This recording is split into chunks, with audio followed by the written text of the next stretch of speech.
Why did Satan fight so hard for Moses' body after his death? What was so significant about this event? Welcome to a journey of biblical discovery as we delve into a mystery that has intrigued scholars and believers alike for centuries.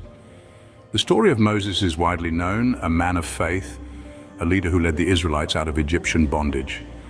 But there's a peculiar episode that followed his death, an intense struggle for his body between Satan and the archangel Michael. This begs the question, why was Satan so interested in Moses' body? What was the purpose behind this celestial tug-of-war? This narrative isn't just an isolated event, it's a piece of a larger chronology that unfolds, deepening our understanding of spiritual warfare and God's divine plan. So buckle up for an enlightening exploration. Stay tuned as we unravel this biblical mystery and shed light on this intriguing episode in the scriptures. To understand why Satan wanted Moses' body, first we need to understand who Moses was and his significance in the Bible. Moses, a man of humble beginnings, was born to Hebrew parents during a time when the Pharaoh of Egypt had ordered the death of all newborn Hebrew boys. Saved by his mother's swift actions, he was adopted by the Pharaoh's daughter and raised as an Egyptian prince. Yet, his story truly begins when he fled Egypt after killing an Egyptian who was beating a Hebrew slave. In the solitude of the desert, Moses encountered God in the form of a burning bush. This was a pivotal moment, for it was here that God appointed Moses as his prophet and tasked him with a monumental mission to free the Israelites from Egyptian bondage. Moses, despite his initial reluctance, assumed this role and led the Israelites out of Egypt, a momentous event known as the Exodus. This journey was marked by miraculous events, such as the parting of the Red Sea and the provision of manna from heaven, which showcased God's power and favor towards his chosen people. But Moses' role didn't stop there. He was also the conduit through which God gave the Ten Commandments, a set of laws that formed the bedrock of moral and religious life for the Israelites and indeed for much of Western civilization. Moses, in essence, became the moral and spiritual compass for a nation. Beyond his leadership and prophetic roles, Moses was also revered for his close relationship with God. The Bible describes him as the man who spoke to God face to face, a testament to his unparalleled spiritual stature. His life and legacy have been deeply influential, making him one of the most venerated figures in the Bible.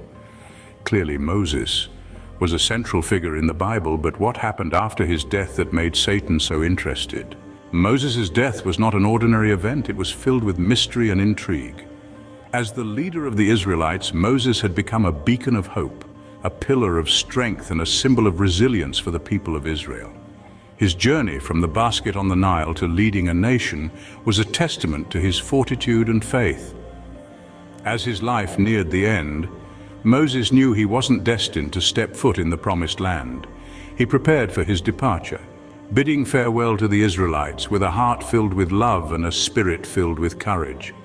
His final words were a blend of wisdom and warning, urging the Israelites to hold fast to their faith and courageously face whatever lay ahead. Then, Moses embarked on his last journey, a solitary climb up Mount Nebo. It was a poignant moment. The mountain, with its panoramic view of the Promised Land, was the perfect stage for this solemn occasion. As he ascended, every step he took was a step closer to his earthly end and a step closer to his heavenly beginning. It was a journey of transition, from the physical to the spiritual, from the mortal to the immortal. Upon reaching the summit, Moses stood alone, gazing at the land he had longed to enter. It was a sight filled with promise and potential, a land flowing with milk and honey.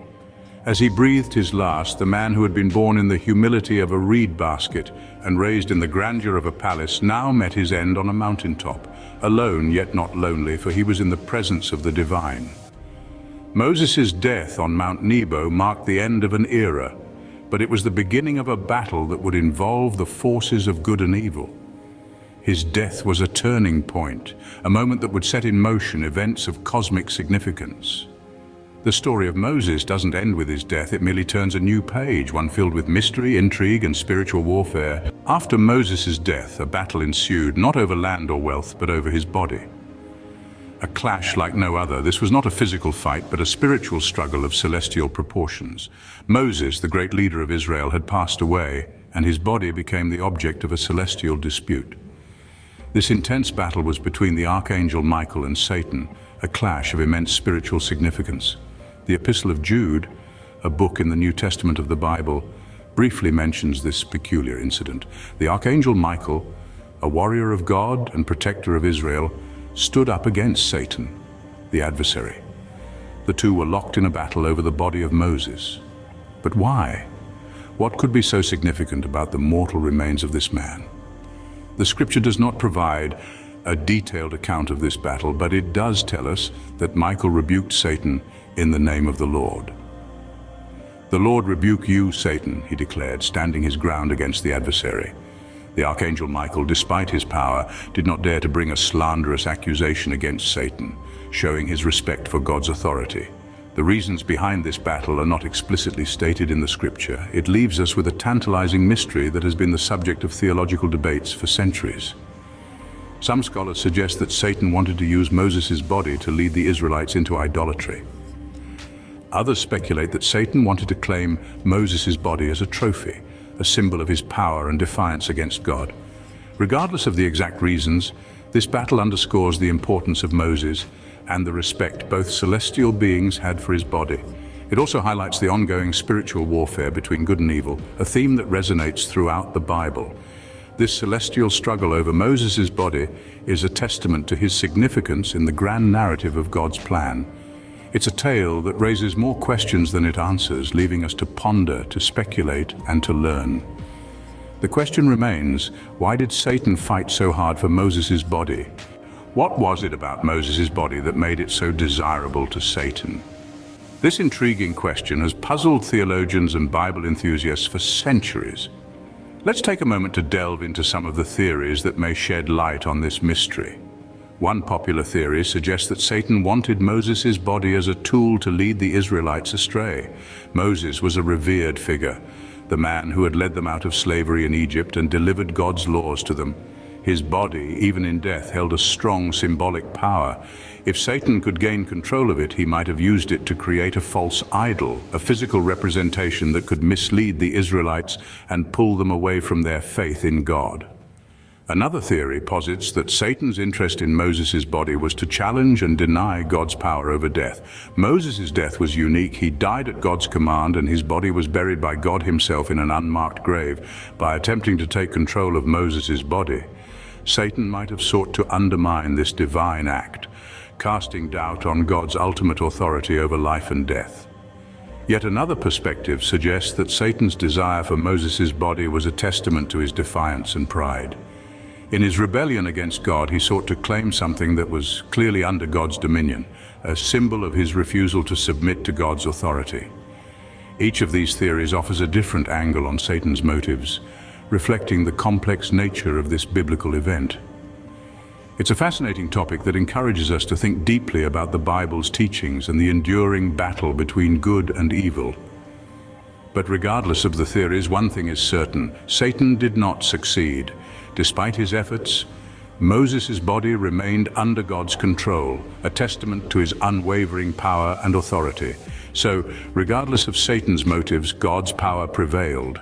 The battle for Moses' body was more than a power struggle. It was a lesson in faith and obedience.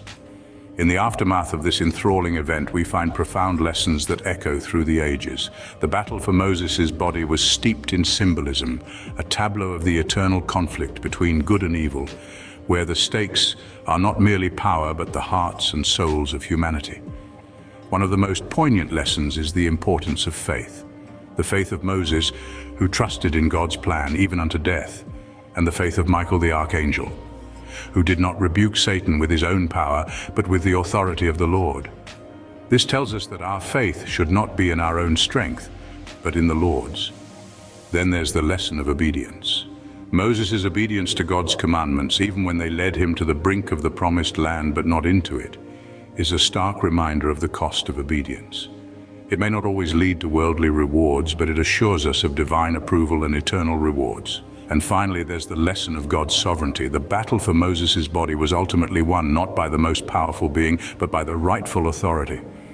God's sovereignty isn't just about power, it's about rightful rule, about justice, about setting things right. This event serves as a powerful reminder that the battles we face are not just about what we can see and touch. They're also about the unseen, the spiritual, the eternal. We're reminded that our struggles are not against flesh and blood, but against the powers of this dark world and against the spiritual forces of evil in the heavenly realms. In the end, it's not about who has the most power, but who has the most right. And in the grand scheme of things, it's not about who wins or loses, but who learns and grows. So, the battle for Moses' body was not just about power, but also about faith, obedience, and God's ultimate victory. Today, we delve deep into a biblical mystery, one that has puzzled scholars and believers alike. We embarked on a journey tracing the footsteps of Moses, a figure of monumental importance in the Bible, revered for his leadership, faith, and the pivotal role he played in the Exodus. We revisited his death, an event shrouded in mystery taking place on Mount Nebo. Moses' passing was not an ordinary one. It was a divine act handled by God himself, leaving no mortal witness behind. This unusual circumstance set the stage for an epic spiritual battle, the struggle for the possession of Moses' body. This clash was more than a fight over a mortal shell. It was a battle of principles, a war of cosmic proportions. It was Satan, the adversary, attempting to claim what was not his, defying the divine order. But Michael, the archangel, stood firm, reminding us of the power of restraint and the significance of respecting God's authority. The significance of Moses' body was not about the physical form, but what it represented: faith, obedience, and the divine covenant. Satan's attempt to seize it was an attempt to disrupt the divine plan, to sow seeds of doubt and rebellion. But he was not successful. God's plan prevailed, reinforcing the message of God's sovereignty even in death. The aftermath of this event left us with profound lessons.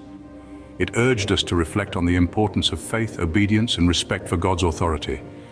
It warned us of the consequences of pride and rebellion, symbolized by Satan's defeat.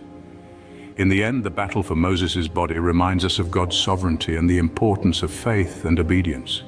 It reiterates that even in death, God's will is supreme. It's a reminder that in the grand scheme of things, we are part of a divine plan, a plan that we may not fully understand, but one that we are called to trust and obey. Thank you for joining us on this journey through the Scriptures. Stay tuned for more biblical mysteries explained.